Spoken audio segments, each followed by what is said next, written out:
ॐ धर्मं शरणं गच्छामि संघं शरणं गच्छामि बुद्धं शरणं गच्छामि। আজ একটি বিশেষ দিন, ভগবান বুদ্ধদেবের জন্মতিথি বা জন্মদিন। এই পূর্ণিমাটাকে বুদ্ধ পূর্ণিমা বলা হয়, কারণ এই দিনে অবতার পুরুষ বুদ্ধদেবের জন্ম হয়েছিল। সারা ভারতবর্ষে নয়, সারা পৃথিবীতেই আজকের দিনটা খুব ভক্তি ভরে এবং খুব আনন্দের সঙ্গে পালন করা হয়। কারণ ভগবান বুদ্ধ তিনি প্রেমের অবতার ছিলেন। তার জীবনের বিভিন্ন ঘটনা আজ সর্বজন বিদিত। বেশিরভাগ মানুষ বুদ্ধদেবের জীবনের অনেক কিছু জানে এবং তাদের শোনা, কেননা বুদ্ধদেব এমনভাবে সারা জগতের মানুষের কাছে ছড়িয়ে পড়েছিলেন, অর্থাৎ তার বাণীর দ্বারা, তার জীবনের বিভিন্ন ঘটনার দ্বারা, যে তার প্রভাব এখনও চলছে এবং বহু মানুষ বুদ্ধদেবের জীবনের অনেক কাহিনী, ঘটনা, শিক্ষা, বাণী অনেক কিছুই জানে এবং সেটা তারা আলোচনাও করে। কিন্তু আজকে আমরা যেই নতুন প্রসঙ্গ নিয়ে আলোচনা করব, সেই প্রসঙ্গটার নাম হলো যুগাবতারের অমৃত কথায় ভগবান বুদ্ধদেবের কথা। যুগাবতার ভগবান শ্রীরামকৃষ্ণদেব, তিনি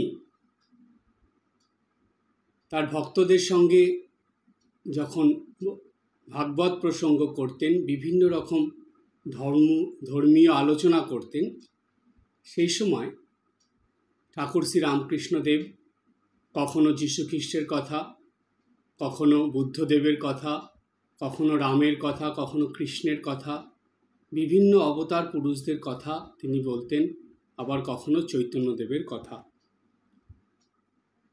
ঠাকুরের জীবনে আমরা এই নতুন একটা জিনিস দেখতে পাই, যিনি নাকি সর্বধর্ম সমন্বয় সাধন করার জন্যই তার এই অবতার লীলায় বিভিন্ন ঘটনা ঘটিয়েছিলেন এবং নিজের জীবনে সাধনার দ্বারা সেটা দেখিয়ে গিয়েছিলেন।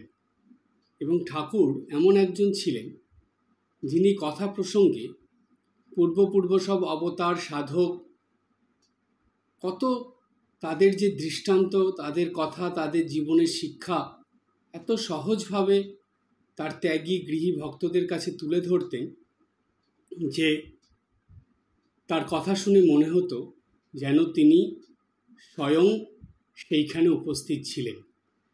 আসলে তিনিই তো সেই রূপ পরিবর্তন করে এসেছেন, যে রাম, যে কৃষ্ণ, যে বুদ্ধ, যে যিশু, তিনিই তো এই রামকৃষ্ণ রূপে এসেছিলেন। মানে একই পরমাত্মা বা ঈশ্বর, তিনি যুগ প্রয়োজনে তার রূপ পরিবর্তন করে বিভিন্ন অবতার হয়ে এসে এই জগৎবাসীর কল্যাণের জন্য লীলা করে যান। তাই ঠাকুর শ্রী রামকৃষ্ণদেব তার পূর্ব অবতার তিনিই তো হয়ে এসেছিলেন। তাই তিনি তার কথার মধ্যে এই আগের অবতারদের কথাগুলো এমনভাবে বলতেন যেন মনে হতো যে স্বয়ং সেই অবতারের লীলার সময় তিনি উপস্থিত ছিলেন, বা তিনিই যেন স্বয়ং সেই লীলাগুলো করেছিলেন। তো আমরা দেখি ঠাকুর যখন দক্ষিণেশ্বরে ছিলেন, মাস্টারমশাই লিখছেন, কেননা মাস্টারমশাই তো ঠাকুরকে খুব কাছের থেকে খুব ভালোভাবে অবজার্ভ করেছেন। ঠাকুরের পুরো দৈনন্দিন জীবন মাস্টারমশাইয়ের একদম মুখস্থ ছিল।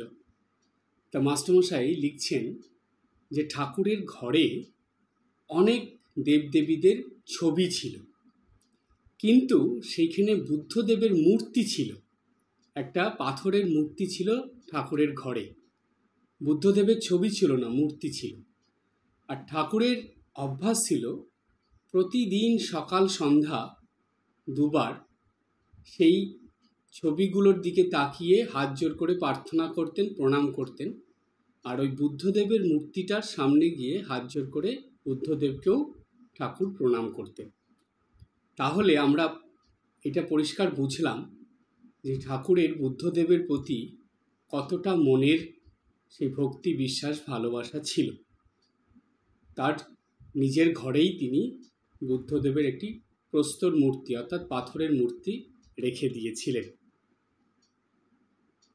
এরপরে আমরা পাই বুদ্ধদেবের কথা ঠাকুর বলছেন। কথামৃতে বিভিন্ন জায়গায় ঠাকুর কথা প্রসঙ্গে বুদ্ধদেবের কথা বলেছেন।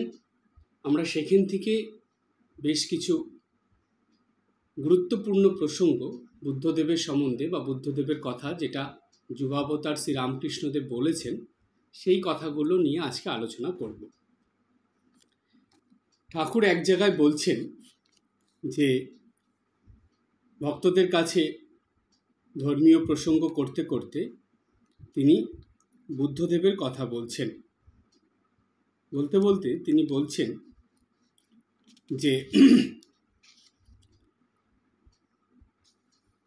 এই যে বুদ্ধদেব ছিলেন, তিনি ছিলেন প্রেমের অবতার। সবার প্রতি তার মনে খুব প্রেম ছিল। বলছে এই প্রেমটার সম্বন্ধে ঠাকুর বললেন, যে প্রেমে বুদ্ধ রাজভোগ ত্যাগ করে বৈরাগী হয়েছিলেন, সেই প্রেমের এক বিন্দু যদি উদয় হয়, এই অনিত্য সংসার কোথায় পড়ে থাকে। কি সুন্দর করে ঠাকুর ছোট্ট একটা কথা বললেন, কিন্তু কত গভীর তার অর্থ তিনি এখানে তুলে ধরলেন। বললেন, যে প্রেমে বুদ্ধ রাজভোগ ত্যাগ করে বৈরাগী হয়েছিলেন। যে প্রেমে মানে যে ঈশ্বর প্রেমে বা যে ঈশ্বরের প্রতি যেই রকম ভালোবাসার ফলে বুদ্ধদেব, যিনি রাজপুত্র ছিলেন, বুদ্ধদেবের বাবা বুদ্ধদেবের জন্য এমন কিছু নেই যে করে দেয়নি। বুদ্ধদেবের জন্য দুটো প্রাসাদ ছিল। একটায় বুদ্ধদেব গরমের দিনে থাকতেন, যেখানে ঠান্ডা লাগতো, আর একটায় ঠান্ডার দিনে থাকতেন, যেখানে গরম অনুভব হতো। তখনকার দিনে এতটা সুখে স্বাচ্ছন্দ্যে সেই সন্তানকে রেখেছিলেন যে রাজা কোনো কিছুর অভাব রাখেননি। এমনকি বুদ্ধদেবের যে বিয়ে হয়েছিল, তখনকার দিনের সবথেকে সুন্দরী মহিলা ছিলেন গোপা। তো যার কোনো কিছুর ভোগের অভাব ছিল না, সেই ভোগ ছেড়ে, অর্থাৎ যেই ভোগগুলো পাওয়ার জন্য জগতের মানুষ, বিশেষ করে সংসারী মানুষরা সবসময় লালায়িত হয়ে থাকে, সবসময় আশা করে থাকে, এই রকম জিনিস, এই রকম ভোগের বস্তু সব বুদ্ধদেব পেয়েও, রাজসুখ পেয়েও কিন্তু তিনি সব কিছু ত্যাগ করে বাড়ির থেকে বেরিয়ে এসেছিলেন। ঠাকুর বলছেন, যে প্রেমে, অর্থাৎ এই ঈশ্বর প্রেমের টানে, ভগবানেরকে ভালোবাসার জন্য, ভগবানের প্রতি ভালোবাসার টানে তিনি এই রাজভোগ ত্যাগ করে বৈরাগী হয়েছিলেন। অর্থাৎ তার বিষয়ের প্রতি বিরাগ হয়ে গিয়েছিল। এমনই বিরাগ হয়েছিল যে তিনি সেখানে থাকতেই পারছিলেন না, তাই তিনি সেগুলো সব ত্যাগ করে চলে এসেছিলেন। এরপরে ঠাকুর বললেন, সেই প্রেমের এক বিন্দু যদি উদয় হয়, এই অনিত্য সংসার কোথায় পড়ে থাকে। সেই প্রেমের এক বিন্দু, সেই প্রেম কি প্রেম? এটা হলো কে বলে পরাভক্তি, অর্থাৎ যে আমি ঈশ্বর ছাড়া আর কিছু চাই না, আমি ভগবান ছাড়া আর কিছু চাই না। অর্থাৎ তার চলতে ফিরতে, খেতে, শুতে, বসতে, তার কথাতে, তার চিন্তাভাবনায়, তার ব্যবহারে, তার কাজকর্মে, সব কিছুর মধ্যে সেই ঈশ্বরের ভালোবাসা প্রকাশিত হয়ে ওঠে। অর্থাৎ যে ঈশ্বরের ভালোবাসা পেলে জগতের সব কিছু, ঠাকুর বলছেন, আলুনি লাগে। অর্থাৎ সেগুলোর প্রতি আর মন যায় না, সেগুলো আর ভালো লাগে না। এমন অবস্থা হয় সেগুলোর দিকে আর ফিরে তাকাতেও ইচ্ছা করে না। তাই এই রকম ঠাকুর বললেন যে সেই প্রেমের এক বিন্দু যদি, বেশি বলেননি, একটা বিন্দু যদি মনের ভিতরে আসে, কোনো ভক্তের জীবনে আসে, তাহলে বলছে অনিত্য সংসার কোথায় পড়ে থাকে। কথাটা দেখবেন ঠাকুর বলে দিলেন, অনিত্য সংসার। সংসার কিন্তু কখনো নিত্য নয়। যারা সংসারকে নিত্য ভেবে সংসার করে তারা এত দুঃখ কষ্ট যন্ত্রণা পায়, শেষে তারা বলে যে না, এইবার এই জন্মের পরে আর সংসারে আসবো না। তার মানে এতদিন নিত্য ভেবেছে, দুঃখ কষ্ট পেয়েছে, দুঃখ কষ্ট পেতে পেতে তখন জীবনের শেষে যখন আর কিছু করার নেই, চোখের পাওয়ার চলে গেছে, কানে শুনতে পাচ্ছে না, দাঁত পড়ে গেছে, ভালো করে হাঁটতে পারছে না, বসতে পারছে না, সেইখানে সেই অবস্থায় এসে তখন তার মনে হচ্ছে যে এই সংসার থেকে চলে গেলে ভালো, এই সংসার যাতে আর ফিরে আসতে না হয়। তখন সে বুঝতে পারে এই সংসারটা নিত্য নয়, এগুলো সব অনিত্য। তো এই রকম যখন অবস্থা হয়, তো সেই অবস্থায় মানুষ বুঝতে পারে যে গীতায় সেই ভগবানের কথা, অনিত্যম অসুখম লোকম ইমাম প্রাপ্য ভজস্য মাম। বলছে এই অনিত্য এবং অসুখকর এই পৃথিবীতে এসে, এই লোকে মানে এই মর্তলোকে এসে বা এই মর্তলোক প্রাপ্ত হয়ে এই মর্তলোকে জন্মগ্রহণ করে ইমাম প্রাপ্য ভজস্য মাম, আমাকেই ভজনা করবে, আমারই শরণাগত হবে, আমার নাম গুণগান করবে এবং আমারই স্মরণ মনন করে জীবনযাপন করবে। সেই কথাটাই ঠাকুর কত সুন্দর করে বুঝিয়ে দিলেন, বলে দিলেন সহজভাবে যে এটা অনিত্য সংসার, তাই ঈশ্বরই নিত্য। সেই ঈশ্বরকে ধরে ঈশ্বরের প্রতি ভালোবাসা আসলে তখন এই সংসারের দিক থেকে মন সরে যায়। আরেকটা প্রসঙ্গে ঠাকুর বুদ্ধদেব সম্বন্ধে কি বলছে আমরা সেখানে যাব। সেইখানে আছে, ঠাকুর বলছেন বুদ্ধদেবের কথা, যে আর এক জায়গায় কথামৃতে ঠাকুর বলছেন শ্রীরামকৃষ্ণ ভক্তদের প্রতি, বুদ্ধদেবের কথা অনেক শুনেছি, তিনি দশাবতারের ভিতর একজন অবতার, ব্রহ্ম অচল অটল নিষ্ক্রিয় বোধস্বরূপ। বুদ্ধি যখন এই বোধস্বরূপে লয় হয় তখন ব্রহ্মজ্ঞান হয়, তখন মানুষ বুদ্ধ হয়ে যায়। তোতাপুরি বলতো, মনের লয় বুদ্ধিতে, বুদ্ধির লয় বোধস্বরূপে। যতক্ষণ অহং থাকে ততক্ষণ ব্রহ্মজ্ঞান হয় না। ব্রহ্মজ্ঞান হলে, ঈশ্বরকে দর্শন হলে তবে অহং নিজের বশে আসে, তা না হলে অহংকে বশে করা যায় না।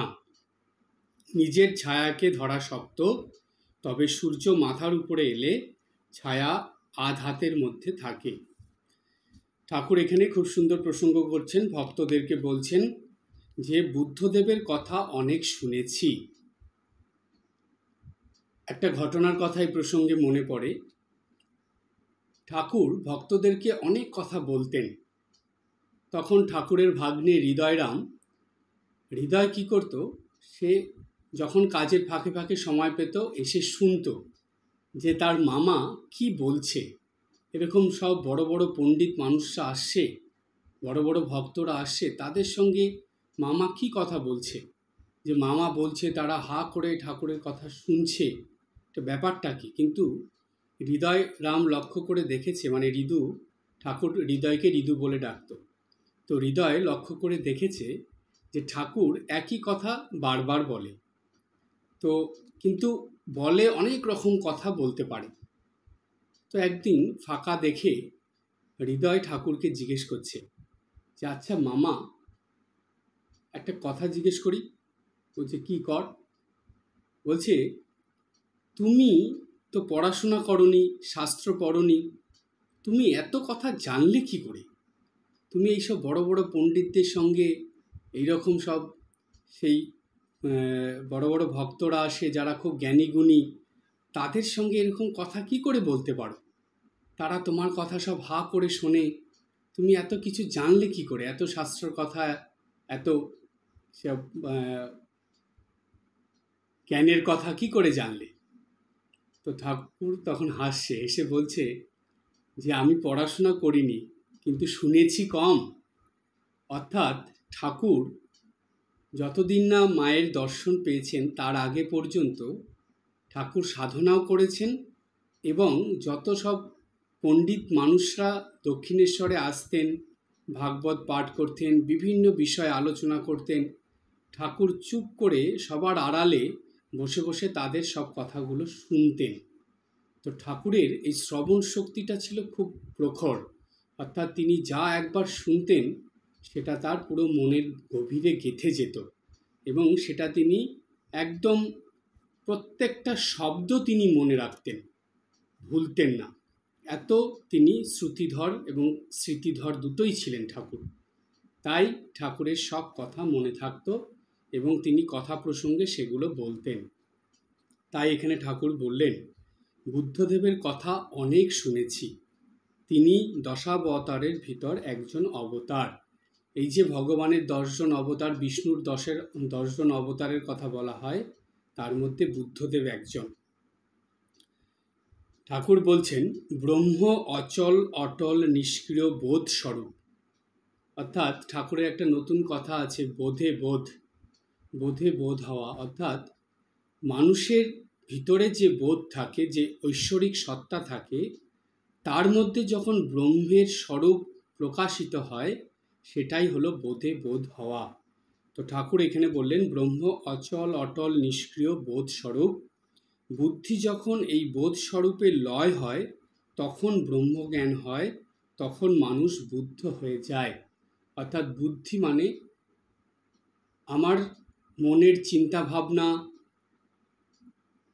বা জাগতিক আধ্যাত্মিক কোনো দিকেই আর আমার মন বুদ্ধি কিচ্ছু যাবে না, সেটা সম্পূর্ণ ঈশ্বরের প্রতি কেন্দ্রীভূত হয়ে যাবে। অর্থাৎ ঈশ্বরেতে লয় হয়ে যাবে। লয় কথার মানে হলো মিশে যাওয়া, অর্থাৎ ঈশ্বরের সঙ্গে মিশে যাবে। এই যখন মানুষের মন বুদ্ধি সব ঈশ্বরের সঙ্গে মিশে যায়, তখন কি হয়? বলছে তখন ব্রহ্মজ্ঞান হয়। কেন? মন বুদ্ধি দিয়েই তো মানুষের সব কিছু। মন বুদ্ধি যখন ঈশ্বর ছাড়া অন্য কোনো দিকে যাচ্ছে না, ঈশ্বরের সঙ্গে মিশে গেছে, তখনই মানুষ ঈশ্বরকে জানতে পারে। অর্থাৎ ঈশ্বরের স্বরূপ তার কাছে প্রকাশিত হয় এবং ঐশ্বরিক জ্ঞান তার কাছে উদ্ভাসিত হয়ে ওঠে। এটাই হলো ব্রহ্মজ্ঞান। তখন মানুষ বুদ্ধ হয়ে যায়। বুদ্ধ হয়ে যায় মানে তখন সে পরম জ্ঞানী হয়ে যায়। তার কাছে অজানা আর কিছু থাকে না। কেন? যে ঈশ্বরকে জেনে নিল, তার কাছে আর অজানা কিছু থাকে না। কারণ এই সৃষ্টি তো ঈশ্বরের, তাই ঈশ্বরকে জানলেই তার সব কিছু জানা হয়ে যায়।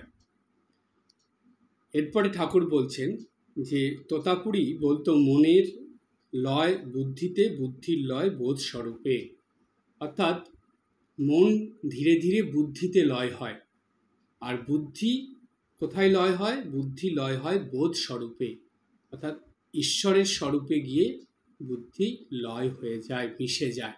মন মেশে বুদ্ধিতে, বুদ্ধি মেশে গিয়ে ঈশ্বরেতে। মানে মন বুদ্ধি দুটোই একসঙ্গে হয়ে ঈশ্বরের কাছে সম্পূর্ণ লয় হয়ে গেল। কেমন জানেন? যেমন ধরুন সমুদ্র বা সাগর, আপনারা দেখেছেন, সমুদ্র দেখেছেন। সমুদ্রেতে যখন ঢেউ ওঠে, তখন ঢেউটা সমুদ্রের থেকে উঠে কিছুটা উপরে উঠে হেলদোল হলো, নাচানাচি করলো, তারপরে আবার সমুদ্রের জলেই মিশে গেল। ঠিক তেমনি মানুষের মধ্যে তো ঐশ্বরিক সত্তাই থাকে, সেইখান থেকেই মানুষের এই মন বুদ্ধির উদয় হচ্ছে। আর এই মন বুদ্ধি যখন লাফালাফি করে আবার ঈশ্বরের সঙ্গে গিয়ে মিশে যাচ্ছে, তখন সে ঈশ্বরত্ব প্রাপ্ত হচ্ছে, সেই ঈশ্বরই তার কাছে থাকছে। তাই বলা হচ্ছে যে আমাদের বেদান্ত শাস্ত্রে বলে যে তুমি তো আসলে ব্রহ্মস্বরূপ, তুমি তো স্বয়ং ব্রহ্ম, ঈশ্বর, আত্মা অর্থাৎ পরমাত্মা। তো সেইটা তুমি কেন ভুলে যাচ্ছ? ঠাকুর বললেন যে আলু পটল যে লাফাচ্ছে তার নিচে আগুনের শক্তি আছে, আগুন আছে বলেই, আগুনের তাপটা আছে বলেই, শক্তিটা আছে বলেই আলু পটল লাফাচ্ছে। সেই আগুন যদি নিভিয়ে দেওয়া হয়, আগুনের শক্তি যদি চলে যায়, তাহলে আলু পটল আর লাফায় না, সেটা শান্ত হয়ে যায়। ঠিক তেমনি মানুষের মধ্যে যা কিছু হচ্ছে, মন বুদ্ধিতে যা উঠছে, এগুলো সব ঈশ্বরের কাছ থেকেই আসছে। ঈশ্বর যদি এগুলোকে মানে বন্ধ করে দেয়, বা ঈশ্বর যদি সেখানে আর এই শক্তিগুলো তার প্রেরণ না করে, তাহলে মানুষ সেই ঈশ্বরেতেই আবার শান্ত হয়ে, ধীর স্থির হয়ে ঈশ্বরেই লয় হয়ে যায়। অর্থাৎ ঈশ্বরের থেকেই আমাদের এগুলোর উৎপত্তি, আবার ঈশ্বরের দিকেই লয়। কিন্তু বাস্তব ক্ষেত্রে কি হয়, আমরা এই যে লাফালাফি করাটা, এটা কেন হয়? বলছে এটা জাগতিক সম্পর্কগুলোর জন্য হয়। আমরা এই জগতের অনিত্য অসুখ সংসারে এসে আমরা এইগুলোকেই নিত্য এবং সুখকর বলে ভাবি দেখে এই লাফালাফিগুলো হয়, দুঃখ কষ্ট যন্ত্রণা আঘাত সমস্যা এগুলো চলতে থাকে। যখন আমরা এটা বুঝে যাব যে না, এগুলো অনিত্য অসুখকর, এর মধ্যে লাফালাফি করে লাভ নেই, আমাকে ঈশ্বরের প্রতি মন বুদ্ধি লয় করে দিয়ে ঈশ্বরের সঙ্গে মিশে যেতে হবে, তখনই তার এই জাগতিক লাফালাফিগুলো কমে যায়। তখনই মানুষ ধীর স্থির শান্ত হয়ে বুদ্ধ হয়ে যায়, অর্থাৎ বোধি লাভ করে, অর্থাৎ পরম জ্ঞান লাভ করে। ঠাকুর শামপুকুর বাটিতে আছেন, সেখানে অসুস্থ হয়ে আছেন। ডাক্তার সরকার এসেছে ঠাকুরের কাছে। তো ডাক্তার সরকারের সঙ্গে ঠাকুরের কথা হচ্ছে। তো সেইখানে ঠাকুর যখন কথা বলছেন, তো সেই সময় বিভিন্ন প্রসঙ্গ আলোচনা হচ্ছে, ডাক্তার শুনছে। কিন্তু ডাক্তার সরকার ঠাকুরের কথা শুনে, মানে যতটা না শুনতেন তার থেকে বলতেন বেশি। তো ঠাকুর সেটা জানতেন। তো ঠাকুর একটা প্রসঙ্গ করতে করতে বলছেন, এখানে একটা খুব হাসি বা মজার ঘটনা আছে, সেটাই যাচ্ছি। ঠাকুর বলছেন, ধর্ম কিনা দানাদি কর্ম, ধর্ম নিলেই অধর্ম লোতে হবে, পুণ্য নিলেই পাপ লোতে হবে, জ্ঞান নিলেই অজ্ঞান লোতে হবে, সূচি নিলেই অসুচি লোতে হবে। যেমন যার আলো বোধ আছে, তার অন্ধকার বোধও আছে। যার এক বোধ আছে, তার অনেক বোধও আছে। যার ভালো বোধ আছে, তার মন্দ বোধও আছে। এই কথা বলার পর ঠাকুর বলছেন, যদি কারো শূকর মাংস খেয়ে ঈশ্বরের পাদপদ্মে ভক্তি থাকে, সে পুরুষ ধন্য। আর ভবিষ্য খেয়ে যদি সংসারে আসক্তি থাকে, এতটুক বলে ঠাকুর আর বলেননি। ঠাকুরের কথাটা শেষ না হওয়ার আগেই ডাক্তার সরকার তিনি বলে দিলেন, তবে সে অধম। অর্থাৎ ঠাকুর বললেন, যদি কারো শূকর মাংস খেয়ে ঈশ্বরের পাদপদ্মে ভক্তি থাকে, সে পুরুষ ধন্য। তারপরে বলছেন, আর ভবিষ্য খেয়ে যদি সংসারে আসক্তি থাকে, এতটুক ঠাকুর বললেন। পরের কথাটা ডাক্তার সরকার বলে দিলেন। তিনি বললেন যে তবে সে অধম, মানে সেই ভক্ত অধম। এখানে একটি কথা বলি, এটা ডাক্তার বলছেন, ডাক্তার সরকার বলছেন, এখানে একটি কথা বলি। বুদ্ধ অর্থাৎ বুদ্ধদেব শূকর মাংস খেয়েছিল। শূকর মাংস খাওয়া আর কলিক মানে পেটে শূল বেদনা হওয়া, এ ব্যারামের জন্য বুদ্ধ আফিম খেত। নির্বাণ টির্বাণ কি জানো? আফিম খেয়ে বুধ হয়ে থাকত, বাহ্য জ্ঞান থাকতো না, তাই নির্বাণ। ডাক্তার সরকারের এই কথা শুনে, এই বুদ্ধদেবের নির্বাণ সম্বন্ধে এই ব্যাখ্যা শুনে সবাই খুব হাসতে লাগলো। ঠাকুরও ওই অসুস্থ শরীর নিয়েই তিনিও ভক্তদের সঙ্গে হাসছেন। এবার আবার কথাবার্তা চলছে, তখন ঠাকুর বলছেন যে সংসার ধর্ম তাতে দোষ নাই, কিন্তু ঈশ্বরের পাদপদ্মে মন রেখে কামনা শূন্য হয়ে কাজকর্ম করবে। এই দেখো না, যদি কারো পিঠে একটা ফোড়া হয়, সে যেমন সকলের সঙ্গে কথাবার্তা কয়, হয়তো কাজকর্মও করে, কিন্তু যেমন ফোড়ার দিকে তার মন পড়ে থাকে সেই রূপ। মানে এইভাবে সংসার করতে হয়। ঠাকুর কি বোঝালেন এখানে, ডাক্তার সরকার কি বললেন, এইটা আমরা আরেকটু সহজভাবে বুঝি। ঠাকুর ভক্তদের এই সংসারে থেকে বিভিন্ন আচার বিচার যে হয় সেই সব সম্বন্ধে বলছেন। সব থেকে দেখবেন এই ধর্মের মধ্যে খাদ্যের এই ব্যাপারটা খুব আলোচিত হয়। ধর্ম জীবনযাপন করতে গেলে নিরামিষ খেতে হবে, এইটা করতে হবে, ওইটা করতে হবে, খাওয়া দাওয়া এরকম করতে হবে, পেঁয়াজ রসুন খাওয়া যাবে না, মাছ মাংস খাওয়া যাবে না, এরকম নানা রকম আছে। তো ঠাকুর এখানে বললেন যে এই খাওয়ার ব্যাপারটা প্রধান নয়, প্রধান হলো ঈশ্বরের দিকে মন রেখে সেইভাবে জীবনযাপন করা। এতে কেউ যদি শুয়োরের মাংস খায়, তবুও যদি তার মনটা ঈশ্বরের দিকে থাকে, তাহলে সে ধন্য।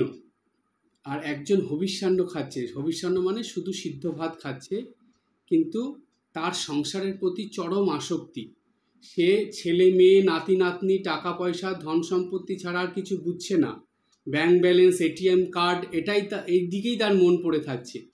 তো সুতরাং এখানে বললেন সেই ভক্ত অধম। এইটা ঠাকুর বোঝালেন যে খাওয়া দাওয়ার দিকে মন নয়, মনটা থাকবে ঈশ্বরের দিকে।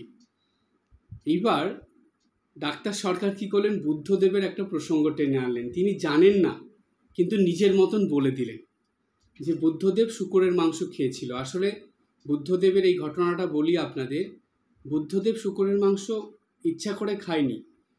বুদ্ধদেব তিনি ভিক্ষা করে খেতেন, তার শিষ্যরা ভিক্ষা করত, তিনিও ভিক্ষা করতেন।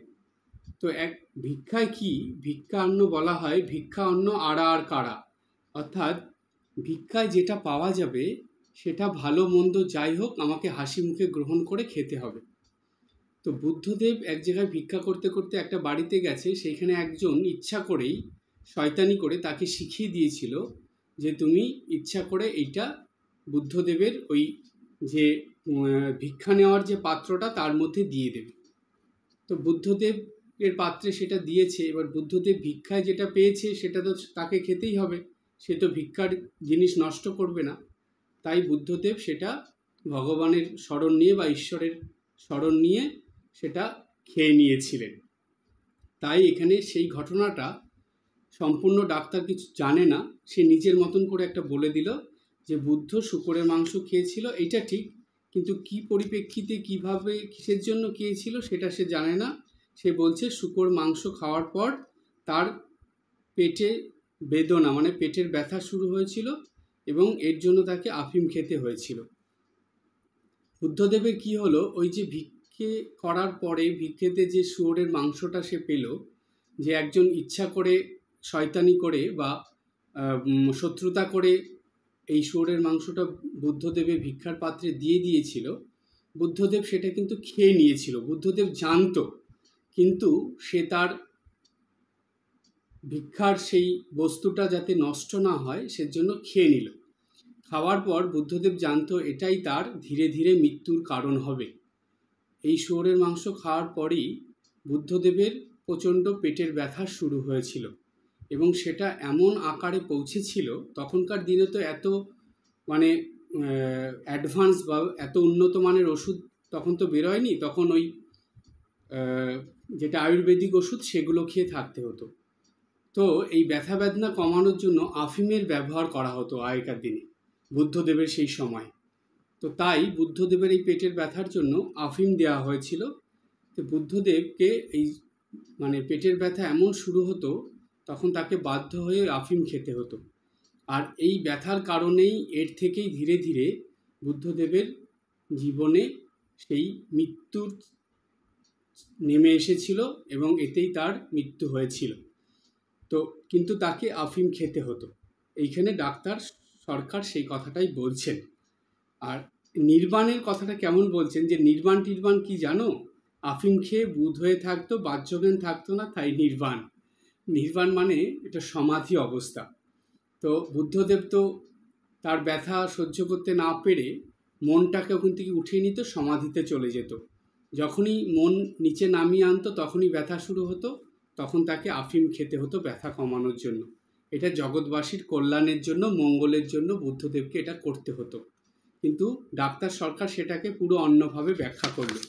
এইটা শুনে তখন ঠাকুর এবং সব ভক্তরা হাসলো ডাক্তার সরকারের কথা শুনে। এবার ঠাকুর দেখুন কত উপস্থিত বুদ্ধি ঠাকুরের, সেটা ভাবলে অবাক হতে হয়। যেহেতু ডাক্তার সরকার তখনকার দিনের খুব সম্মানীয় নাম করা একজন ডাক্তার, আর সেইখানে উপস্থিত সাধারণ ভক্তরা তারা যদি সেই ডাক্তারের কথা নিয়ে হাসাহাসি করে, সেটা ডাক্তারের অসম্মান করা হলো। তখন সেই ডাক্তার অপমানিত বোধ করবে। তাই ঠাকুর কি করলেন, সেই প্রসঙ্গটা সম্পূর্ণ পরিবর্তন করে দিলেন। তিনি সঙ্গে সঙ্গে একটা অন্য প্রসঙ্গ শুরু করে দিলেন। ঠিক এর সূত্র ধরেই একটা নতুন প্রসঙ্গ করলেন। কি করলেন? ঠাকুর বললেন যে সংসার ধর্ম, তাতে দোষ নাই। অর্থাৎ তোমরা সংসার করো, কিন্তু এতে সংসার করাতে কোনো দোষ নেই, কিন্তু ঈশ্বরের পাদপদ্মে মন রেখে কামনা শূন্য হয়ে কাজকর্ম করবে। অর্থাৎ সংসারের যা দায়িত্ব কর্তব্য সবই করো, কিন্তু তার সঙ্গে ঈশ্বরের দিকে মন রেখে করো এবং কামনা শূন্য হয়ে। অর্থাৎ এই সংসার করতে গেলেই সারা দিনে অজস্র কামনা বাসনা মনের ভিতরে আসতে থাকে। যদি প্রেশার মাপার মতন কোনো কামনা বাসনা মাপার যন্ত্র থাকতো, আমার মনে হয় একদিনেই সেই যন্ত্রটা খারাপ হয়ে যেত, প্রতিদিন সারাতে হতো। এই সংসারী মানুষদের গায়ে যদি লাগিয়ে দেওয়া হতো কামনা বাসনার যন্ত্রটা, তাহলে প্রতিদিন খারাপ হয়ে যেত। তো এত কামনা বাসনা মনের ভিতরে আসে, তাই ঠাকুর বললেন এই কামনা শূন্য হয়ে কাজকর্ম করবে। তারপরে বললেন এই দেখো না, যদি কারো পিঠে একটা ফোড়া হয়, সে কেমন সকলের সঙ্গে কথাবার্তা কয়, হয়তো কাজকর্মও করে। পিঠে একটা ফোড়া হয়েছে, তার এত কাজকর্ম আছে, সংসারের দায়িত্ব কর্তব্য, সে কি সেটা বাদ দেবে? দেয় না। সে ওইটা নিয়েই কাজকর্ম করতে থাকে, কিন্তু তার মনটা কোথায় থাকে? বলছে তার মনটা কিন্তু ওই পিঠের ফোড়াটার দিকেই থাকে। কেন? সে সাবধানে সব কিছু করছে, যাতে সেইখানে আঘাত না লাগে, সেটার মধ্যে কোনো চাপ না লাগে, আরও ব্যথা না বাড়ে। সেজন্য সে কী করে, রয়ে শয়ে খুব মানে সাবধানে সেই তার সংসারের সমস্ত কাজগুলো করে, কিন্তু তার মনটা সেই ফোড়ার দিকেই থাকে। ঠাকুর এটা এত সুন্দর উদাহরণ একটা দিলেন। ঠাকুর বুঝিয়ে দিলেন যে তুমি ঈশ্বরের দিকে মনটা এইভাবে রাখো, রেখে সংসারের দায়িত্ব কর্তব্য পালন করো। এই প্রসঙ্গ ঠাকুর করলেন। এরপরে আরও আছে, ওইটা আমরা যাচ্ছি না। এরপরে আর একটা বুদ্ধদেবের প্রসঙ্গ আছে, সেইটার মধ্যে আসবো। তার আগে আমরা একটা কবিতা শুনে নেব। ঠাকুর শ্রী রামকৃষ্ণদেব আছেন কাশীপুর উদ্যানবাটিতে, জীবনের শেষ অবস্থায় এসে পৌঁছেছেন। ভালোভাবে কথা বলতে পারছেন না গলার অসুখের জন্য। এই অবস্থায় একদিন দেখছেন নরেন্দ্রনাথ নেই। 3 দিন পর নরেন্দ্রনাথ ফিরেছে, চলে গিয়েছিল বুদ্ধগয়ায়। বুদ্ধগয়ার থেকে ফিরেছে। কথামৃততে আমরা পাই, এখানে আছে নরেন্দ্র আসিয়া উপবিষ্ট হইলেন, শশী, রাখাল ও আরও 2-1টি ভক্ত আসিয়া বসিলেন। ঠাকুর নরেন্দ্রকে পায়ে হাত বুলাইয়া দিতে বলিতেছেন। শ্রীরামকৃষ্ণ ইঙ্গিত করিয়া নরেন্দ্রকে বলিতেছেন, খেয়েছিস? শ্রীরামকৃষ্ণ মাস্টারের প্রতি সহাস্যে ওখানে, অর্থাৎ বুদ্ধগয়ায় গিয়েছিল মাস্টার নরেন্দ্রের প্রতি। বুদ্ধদেবের কি মত জিজ্ঞেস করছেন নরেন্দ্রকে মাস্টারমশাই। নরেন্দ্র বলছেন তিনি তপস্যার পর কি পেলেন তা মুখে বলতে পারেন নাই, তাই সকলে বলে নাস্তিক। বুদ্ধদেবের কথা বলতে গিয়ে নরেন্দ্রনাথ তখনও বিবেকানন্দ হননি। তো নরেন্দ্রনাথ বলছেন, ঠাকুরের সামনেই বলছেন যে তিনি অর্থাৎ বুদ্ধদেব তপস্যার পর কি পেলেন তা মুখে বলতে পারেননি। সে মুখে বলতে পারেনি দেখে নরেন্দ্রনাথ বলছেন তাই সকলে বলে নাস্তিক। এই কথা শুনে ঠাকুর সঙ্গে সঙ্গে বলছেন যে নাস্তিক কেন? নাস্তিক নয়, মুখে বলতে পারে না, বুদ্ধ কি জানো? বোধস্বরূপকে চিন্তা করে করে তাই হওয়া, বোধস্বরূপ হওয়া। যেই নরেন্দ্রনাথ নাস্তিক বলে দিচ্ছে বুদ্ধদেবকে, ঠাকুর সেটা শুনে সঙ্গে সঙ্গে তার উত্তর দিলেন। ঠাকুর বললেন, নাস্তিক কেন? মানে কেন তাকে নাস্তিক বলছো তুমি? নাস্তিক নয়, মুখে বলতে পারে নাই। বুদ্ধ কি জানো? অর্থাৎ বুদ্ধদেব তার ধ্যানের দ্বারা কি উপলব্ধি করেছিলেন, বোধিলাভ হওয়ার পর তিনি কি অর্জন করেছিলেন, সেটা মুখে কাউকে তিনি বলতে পারেননি। কেননা সেটা বলা যায় না, এটা ঠাকুর জানেন। কিন্তু তখন তিনি নরেন্দ্রনাথ, বিবেকানন্দ হননি, তখন তো তিনি সেটা জানেন না, অর্থাৎ স্বামীজি তখন সেটা জানতেন না, তাই ওই কথা বলে দিলেন। কিন্তু ঠাকুর জানতেন যে বোধি লাভ হলে সেটা কি সে অর্জন করেছে সেটা মুখে বলা যাবে না। তাই ঠাকুর বললেন যে নাস্তিক কেন? নাস্তিক নয়, মুখে বলতে পারে নাই। বুদ্ধ কি জানো? ঠাকুর এইবার বলছেন যে দেখো, শোনো, বুদ্ধটা কি সেটা তুমি জানো? বুদ্ধ কথার অর্থ কি? বুদ্ধ শব্দের মানেটা কি? বলছে, বুদ্ধ কি জানো? বোধস্বরূপকে চিন্তা করে করে তাই হওয়া। বোধস্বরূপ মানে, এই বোধস্বরূপ কথার মানে হলো যে আমাদের জ্ঞান স্বরূপ। জ্ঞান স্বরূপটাকে স্বয়ং ঈশ্বর, অর্থাৎ এই ঈশ্বরের তত্ত্ব চিন্তা করে করে স্বয়ং ঈশ্বরত্ব প্রাপ্ত হওয়া। তাই বললেন যে বোধস্বরূপকে চিন্তা করে করে তাই হওয়া, বোধস্বরূপ হওয়া, অর্থাৎ পরমাত্মার সঙ্গে মিশে যাওয়া, সেই আত্মার থেকে পরমাত্মায় পরিণত হওয়া। অর্থাৎ আত্মারই তো পরমাত্মারই তো অংশ আত্মা।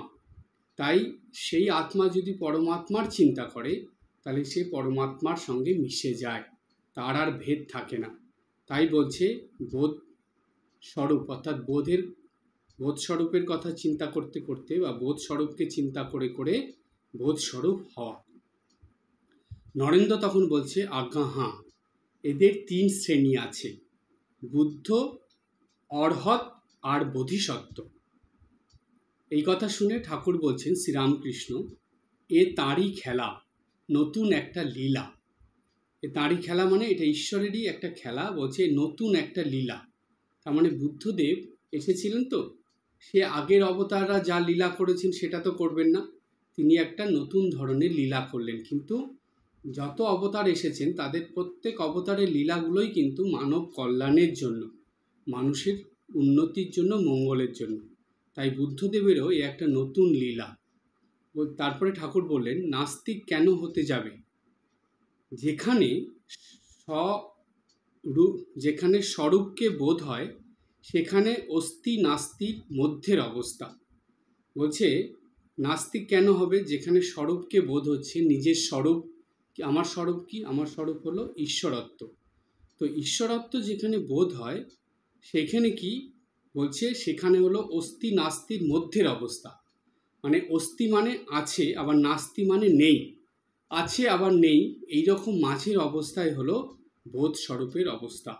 ঈশ্বর আছে, আবার ঈশ্বর নেই। অর্থাৎ এই জগৎ সংসারের দিকে তাকালে তখন ঈশ্বর এখানে মনে হবে যে না, এর মধ্যে সবই তো অনিত্য, এখানে তো ঈশ্বর নেই। আবার দেখা গেল যে জগৎ সংসার থেকে মন তুলে নিলে না, এখানে ঈশ্বর আছে। তো আবার কখনো মনে হয় না, এই জগৎ সংসার তো তারই সৃষ্টি, এর মধ্যে তো তিনি মিশে আছেন, এর মধ্যে তিনি আছেন। আবার কখনো মনে হচ্ছে তিনি নেই। এই যে অস্তি নাস্তি, আছেন নেই, আছে আবার নেই, এইরকম অবস্থার যে মধ্যের অবস্থা বলছে, এই মধ্যের অবস্থাটা হলো সেই স্বরূপকে বোধ হওয়া। তো এই কথা যখন ঠাকুর বুঝিয়ে দিলেন, তখন কিন্তু স্বামীজি চুপ হয়ে গেলেন। স্বামীজি আর কিছু বললেন না, কারণ স্বয়ং অবতার পুরুষ শ্রীরামকৃষ্ণদেব, তিনি তো আগের অবতার হয়ে এসেছেন, রাম হয়ে এসেছেন, কৃষ্ণ হয়ে এসেছেন, চৈতন্য হয়ে এসেছেন, তিনিই তো বুদ্ধ হয়ে এসেছেন।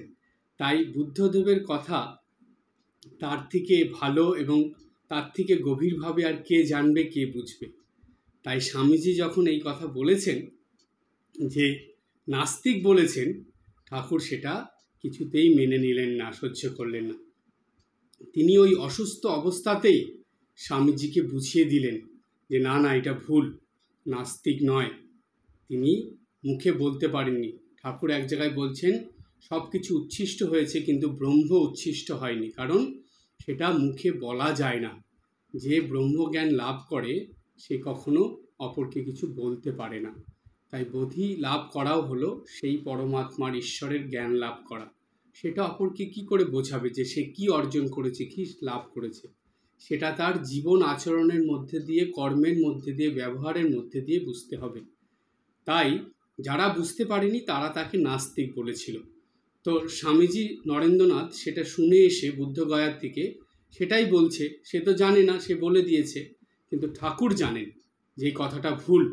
সেজন্য ঠাকুর কি সুন্দর করে দেখুন, অল্প কথার মধ্যে দিয়ে সহজভাবে ওই শরীর খারাপ নিয়ে, ওই রকম অবস্থা নিয়ে, তবুও আস্তে আস্তে ধীরে ধীরে বলে বলে এই কথাগুলো বলে স্বামীজিকে মানে নরেন্দ্রনাথকে এবং সেই সঙ্গে উপস্থিত সকলকে বুঝিয়ে দিলেন যে বুদ্ধদেবের আসল যে মনের উদ্দেশ্য বা বুদ্ধদেবের জীবনের যে মূল ভাবটা, সেটা ঠাকুর খুব সুন্দর করে কথার মধ্যে দিয়ে বুঝিয়ে দিলেন।